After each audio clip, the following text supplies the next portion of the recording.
In this video, we will check how to debug issues in IP table roles. I have considered a bit complex network issue here so that we can walk over some of the Linux concepts. Here for today's session, I am using Kubernetes cluster setup because that has a lot of IP table roles. We have deployed an application with service type LB, which has an external IP. Service type LB creates IP table roles for translating external IP to a pod IP. We will use these rules to debug IP table related issues. This topic will be helpful for someone who wants to know how to create a tunnel on Linux, how to debug issues in NAT connections, how to debug issues in IP table roles, and how we can narrow down the packet drops. What is a Martian packet drop and how to see such drop packets? What is RP filter and how to use it? And how to switch traffic from an interface to another. Here we are having a client and Kubernetes nodes for our demo with the IP table roles built in. Let's jump into the debugging session. This is my worker node. IP table roles are present in this node. We are going to evaluate NAT table roles. NAT table roles we can see by using IP tables -t-nat -s command. This will list out all the NAT table roles. And we are going to look specifically this rule.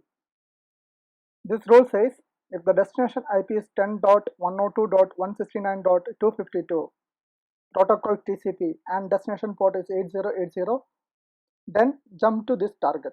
This target rule has again three more different target rules. The first one is just marking the packet and the last one is just dropping the packet. We are interested in the middle one. We will see what is the rule in this chain. Again, this chain has one more chain. So you can see this chain has two rules. One is just marking the packet and another is a DNAT operation. So this DNAT says if packet is coming with the destination IP is 10.102.169.252, then translate that packet IP to 10.244.1.171 and port remains 8080.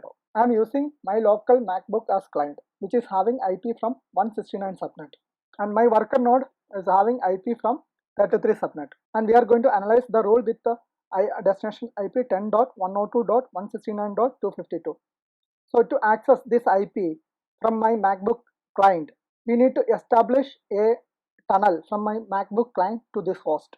So when you establish a tunnel from my MacBook client to this host, the packet will come to this host and the host will pick up the packet and it will process. Now we will see how to create a tunnel and how this node process the packet. Before that, we will see what happens if I send a tunneled packet from my MacBook client to this node. So for that, we will start a TCP dump on my worker node. Now we will access the application by using curl command and the port is 8080.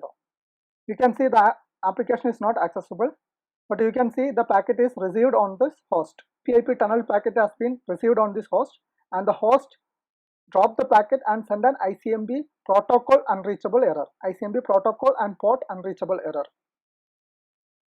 This is because in this host there is no tunnel configured. So the host sees that this protocol and this port it cannot process and it just dropped the packet and send a ICMP protocol and port unreachable error. Now we are going to create a tunnel interface on this host that we can create by using IP tunnel command.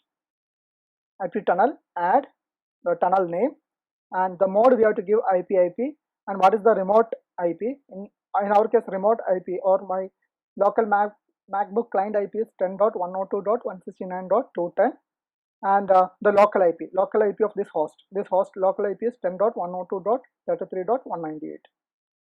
Now we have to set this link up. Now you can see the interface is created. Now we will start the TCP dump again and we'll access the application.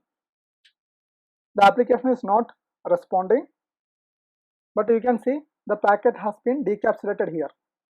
So first it received a tunnel packet, IP tunnel packet, then it is decapsulated and got the actual original packet. So now what happens to this packet? Why it is not responding? We can check the IP table roles because IP table roles will translate this packet to the pod IP or to the container IP. So we will see what happened to this packet. We will watch the DNAT role and we are accessing the application and you can see the DNAT rule is hitting. So the packet is getting decapsulated and it is sending to the pre-routing chain. The pre-routing chain, it is hitting the DNAT rule, but we are not getting the response from the application. So, but in our case, the application is perfectly fine and up and running. So we can check what happened to this packet. After DNAT, from the pre-route chain, it will be sending to a forward chain in the route table. So we will see, we will create an entry in the route table and validate whether the packet is reaching on the route table or not. We will create a IP table rule in the forward chain to switch the traffic which is coming from the tunnel 0 interface to the CNI 0. So we can do this by using IP tables -I forward the incoming interface tunnel 0 and the outgoing interface CNI 0. Now we'll watch on this route table. We are not seeing the packet on this forward chain, which means the packet is being processed by the DNAT rule, but which is not sent out. Now what happens to the packet when it is started processing? We can see this by checking the NAT connections, whether the NAT connections is actually created for the request or not. That we can see by using connection track tool. This we have to install separately. So this will show what all are the NAT sessions present in the host. We are interested for the destination IP 10.102.169.252 and we'll access the application to see whether the NAT connection is being created in the host or not. So you can see the NAT connection is not being created in this host. So basically the DNAT rule is hitting, which is not sending to the forward chain, but however the NAT connection is not being created, which means while processing the packet something happened and the kernel dropped the packet. Now how to figure it out, why it is dropped and where it is dropped. Since the packets are getting dropped at system level, we can check any logs are created for such packet drops. You can see that by using tail -f var log syslog and we can access the application. We are not seeing any log specific to our request. Since we are sending actual packet inside an IP tunnel, which is get decapsulated at a tunnel interface and being processed by IP table rules. Both the source IP and destination IP not belongs to this host. Now due to that the kernel is dropping the packet. We can validate that by enabling the Martian settings. Martian packet is one which comes on an interface where the interface does not have the network. In Linux, if any packet that comes on an interface which is not configured for that subnet anyway, that treat it as a Martian packet. So we can enable Martian logs and see whether the packet is dropping due to that. That we can find out by using sysctl -grep Martian. So all these settings are 0. We will set this Martian for tunnel 0 interface and we will set it for ETH 0 as well. We will set the same for all interface. Now we have enabled for few interfaces. Now we will see whether we are seeing any Martian logs here or not. Yeah, we can see here now the Martian logs. What it says, the IP come from the source IP 10.160.130.85 and destination IP which is get natted by the DNAT rule 10.244.1.171 is being dropped by the kernel. So now we can confirm that the packet is getting dropped because it's a Martian packet. Martian packet is one which comes on an interface where the interface does not have the network. So that's why the host is dropping the packet. Now how to resolve that? In Linux there is a setting called RP filter. If that RP filter is enabled, it will drop all Martian packets. So we can go and disable RP filter.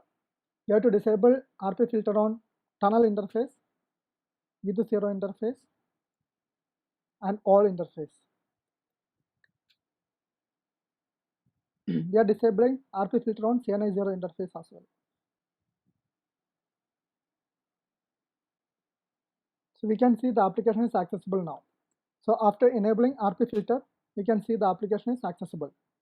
There is no Martian packet is reported and we will see the connection track tool and we will see the NAT session is being created for that IP or not. So we can see now the NAT session is being created on the host. Now we will see the IP table rule stats. So now this time you can see the packet which is coming on the tunnel interface is sending to CNI0 interface for the destination IP 171.